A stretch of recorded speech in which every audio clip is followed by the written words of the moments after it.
નમસ્કાર, આપ જોઈ રહ્યા છો Gujarati number 1 news channel news 18 Gujarati. આપણું ગુજરાત સાથે હું છું સિદ્ધાર્થ ધોળકિયા. મહત્વના સમાચારથી શરૂઆત. કચ્છના વાતાવરણમાં પલટો આવ્યો છે. ભર ઉનાળે વરસાદ થયો છે. પશ્ચિમ કચ્છમાં મોડી સાંજે વરસાદી ઝાપટા. બપોર બાદ વાતાવરણમાં પલટો આવી ગયો હતો. ભુજમાં પણ વાતાવરણમાં પલટાથી ઠંડક પ્રસરી ગઈ છે. નખત્રાણાના પાવરપટ્ટી વિસ્તારમાં વરસાદી ઝાપટા પડ્યા છે. જેવો તેવો ઝાપટું નથી, ભારે વરસાદ થયો હોય તે પ્રમાણેની પરિસ્થિતિ જોઈ રહ્યા છો આપ. કચ્છના વિસ્તારની અંદર બપોર બાદ વાતાવરણમાં અચાનક પલટો આવી ગયો હતો. દ્રશ્યો જોશો તેવું લાગશે જાણે ચોમાસાની પરિસ્થિતિ હોય, ચોમાસા સમયનો વિડીયો હોય તે અમે આપને બતાવી રહ્યા હોય. પરંતુ પરિસ્થિતિ એ છે કે આજનો અત્યારનો બપોર પછીનો વિડીયો છે, જ્યાં સૂર્ય દેવતા પણ જોવા મળી રહ્યા છે અને મેઘરાજા પણ વરસી રહ્યા છે. આ તમામની વચ્ચે લોકો પણ કન્ફ્યુઝ થઈ ગયા હતા કે ઉનાળો સ્કીપ થઈ ગયો કે શું, શિયાળા બાદ સીધું ચોમાસું આવી ગયું કે કેમ. પરંતુ આ પરિસ્થિતિ જે છે તે સમગ્ર ગુજરાતમાં નથી થઈ. કચ્છની અંદરથી આ હાલમાં દ્રશ્યો જોવા મળી રહ્યા છે. નખત્રાણાના પાવરપટ્ટીમાં વરસાદી ઝાપટાના આ દ્રશ્યો અમે આપને બતાવી રહ્યા છે કે જ્યાં આગળ ભર ઉનાળે વરસાદી ઝાપટું થયું છે. આસપાસના વિસ્તારના લોકો પણ વરસાદી ઝાપટાને લઈને આશ્ચર્યચકિત હતા. થોડું ઘણું નુકસાન ખેડૂતોને પણ ભોગવવાનો વારો આવી શકે છે, કારણ કે જે વિસ્તારમાં છૂટોછવાયો વરસાદ થયો છે ત્યાં થોડાક વિસ્તારોમાં પાક પણ લેવામાં આવતો હોવાની પ્રાથમિક જાણકારી છે. જો કે જે રીતે આપણે જણાવ્યું તે પ્રમાણે સમગ્ર ગુજરાતમાં આ પ્રમાણેની પરિસ્થિતિ નથી થઈ. મોસમનો મૂડ ચોક્કસથી બદલાયો છે, પરંતુ કેટલાક ચોક્કસ વિસ્તાર પૂરતું સીમિત રહ્યું છે. ગુનેગારો વિરુદ્ધ ગુજરાત પોલીસે કરી યુપીવાળી ગુનેગારોની કમર તોડવા દબાણો પર કર્યું બુલડોઝર. આજથી ગેંગ્સ ઓફ ગુજરાતનો ખાત્મો કરવા ગુનેગારોની કમર તોડવા માટે હવે યુપીવાળી શરૂ કરી છે. ગુનેગારોની કરમકુંડળી તૈયાર કરી કેડ ભાંગી નાખવાની કામગીરી શરૂ કરી દીધી છે. હાર્ડકોર ક્રિમિનલ સામે પાસા અને તડીપાર જેવા પગલાં લેવાની સાથે સાથે જે લુખ્ખાઓએ ગેરકાયદેસર બાંધકામો ખડક્યા છે તેઓની તપાસ કરીને તેના પર બુલડોઝર ફેરવવામાં આવી રહ્યું છે. અમદાવાદના સરખેજ વિસ્તારમાં રહેતા ગુંડાઓના ઘરે તવાઈ બોલાવવામાં આવી. 5 આરોપીઓના બાંધકામ તોડી પડાયા. ડિમોલિશન દરમિયાન દારૂની બોટલો મળી આવી. ચુસ્ત પોલીસ બંદોબસ્ત સાથે ટીમ જેસીબી લઈને પહોંચી ગઈ હતી. શંકરપુરા નજીક સરખેજ ઉજાલા સર્કલ નજીક બાંધકામ દૂર કરવાની કામગીરી કરતા લોકોના ટોળે એકત્રિત થઈ ગયા હતા. ઘર પર હથોડા ચાલતા મહિલાઓ અને પોલીસ વચ્ચે ઝપાઝપી થઈ હતી. મહિલાઓએ કામગીરી અટકાવવા પ્રયાસો કર્યા હતા, રોષ વ્યક્ત કર્યો હતો અને વિરોધ પણ કર્યો હતો. આ તરફ અમદાવાદના સરદારનગરમાં બુટલેગર મંજુ ઠાકોરના ગેરકાયદે બાંધકામ પર બુલડોઝર ફર્યું. આગામી સમયમાં 2 કે તેથી વધુ ગંભીર ગુનાનો ઇતિહાસ ધરાવતા ગુનેગારો સામે કડક પગલાં લેવાશે. ગુનેગારોના દબાણ હટાવવાની અને જામીન રોકવાની પ્રક્રિયા હાથ ધરવામાં આવી રહી છે. બીજી તરફ અમદાવાદના છારાનગરમાં પણ બુલડોઝર વાળી થઈ. બુટલેગરના મકાન પર બુલડોઝર ચાલ્યું. કુખ્યાત સાવનનું મકાન તોડી પડાયું. સ્ટેટ મોનિટરિંગ સેલે કાર્યવાહી કરતા ફફડાટ ફેલાયો. અમદાવાદ જેવા દ્રશ્યો જોવા મળ્યા રાજકોટમાં. રાજકોટ મહાનગરપાલિકા અને રાજકોટ શહેર પોલીસ દ્વારા સંયુક્ત ઓપરેશન હાથ ધરવામાં આવ્યું. સપ્ટેમ્બર 2024માં જે ઘરમાંથી પ્રતિબંધિત માદક પદાર્થ મળ્યો હતો, એટલે કે ગાંજાનો 51 કિલોનો જથ્થો મળી આવ્યો હતો, તે ઘર પર બુલડોઝર ફેરવી દેવામાં આવ્યું. જંગલેશ્વર શેરી number 6માં history sheeter Rama Juneja અને તેના સાગરીતોના ઘર પર બુલડોઝર ફેરવી દેવામાં આવ્યું હતું. આ તરફ સતત બીજા દિવસે થોરાળા પોલીસ સ્ટેશન વિસ્તારમાં રહેતા ઇમ્તિયાઝ ઉર્ફે લાલો રાઉમા નામના ગુનેગારના ઘર ઉપર ચેકિંગ હાથ ધરવામાં આવ્યું હતું.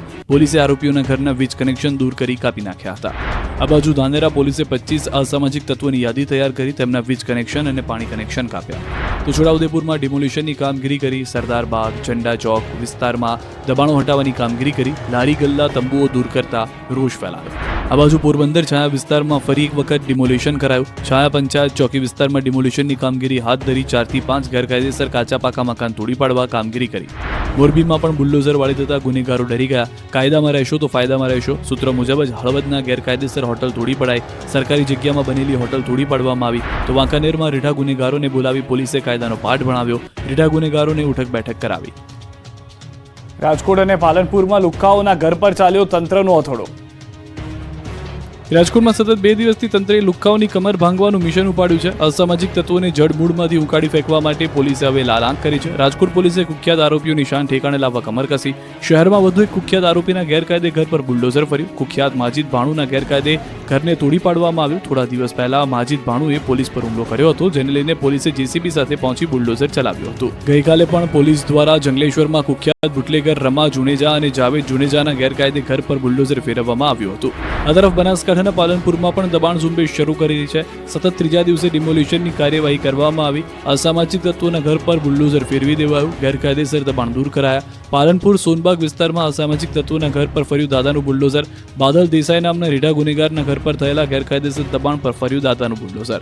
પાલનપુર પૂર્વ પોલીસ સહિત પાલિકાની ટીમ અસામાજિક તત્વોના ગેરકાયદેસર દબાણો પર ફેરવી બુલડોઝર.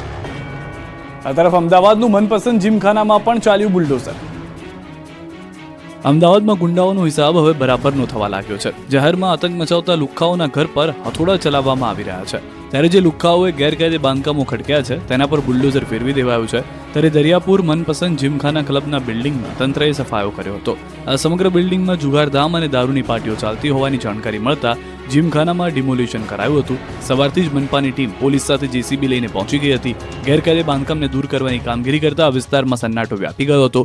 જીમખાનામાં ગેરકાયદેસર બાંધકામ તોડાયું. જીમખાનાનો ત્રીજો માળ ગેરકાયદે મંજૂરી વગર ખડકી દેવાયો હતો, જેને જમીનદોસ્ત કરાયો. જીમખાના ક્લબમાં ત્રીજા માળે શેડ બનાવીને આખો રૂમ ઊભો કરવામાં આવ્યો હતો. વર્ષ 2019માં મધ્ય ઝોનના એસ્ટેટ વિભાગે ગેરકાયદે શેડ ઊભો કરેલો હતો, જે મામલે નોટિસ આપી હતી, પરંતુ ત્યારે તોડવા માટે પોલીસ બંદોબસ્ત ન આપવામાં આવતા બાંધકામ તોડવામાં આવ્યું નહોતું. હવે એસીપી કક્ષાના અધિકારી અને 2 પીઆઈ સાથેનો પોલીસ બંદોબસ્ત ફાળવી બાંધકામ તોડવામાં આવ્યું છે. બનાસકાંઠામાં બુટલેગર અને પોલીસ વચ્ચે ઝપાઝપી. બનાસકાંઠામાં બુટલેગર અને પોલીસ વચ્ચે ઝપાઝપી થઈ હતી. મગરવાડામાં બુટલેગરો દ્વારા ખુલ્લેઆમ દેશી દારૂ વેચાતો હોવાની જાણકારી પોલીસને મળી હતી, જેના આધારે પોલીસે બુટલેગરના અડ્ડાઓ પર તવાઈ બોલાવવા માટે પહોંચી હતી. ત્યારે દરોડા પાડવા ગયેલી પોલીસ અને બુટલેગર સામસામે આવી ગયા હતા.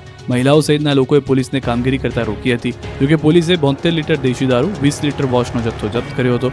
14,900નો મુદ્દામાલ પકડી પાડ્યો. સાથે જ એક સગીર સહિત 9 બુટલેગર સામે ફરિયાદ નોંધી હતી, તો 2 લોકોના ગેરકાયદે વીજ કનેક્શન કાપી નાખ્યા હતા.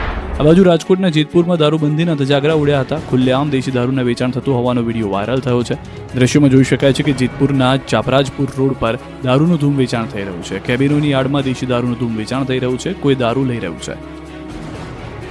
હવે પોલીસ ગેંગ્સ ઓફ ગુજરાતની કમર ભાંગશે. ગુંડાઓ પર પોલીસની તવાઈ.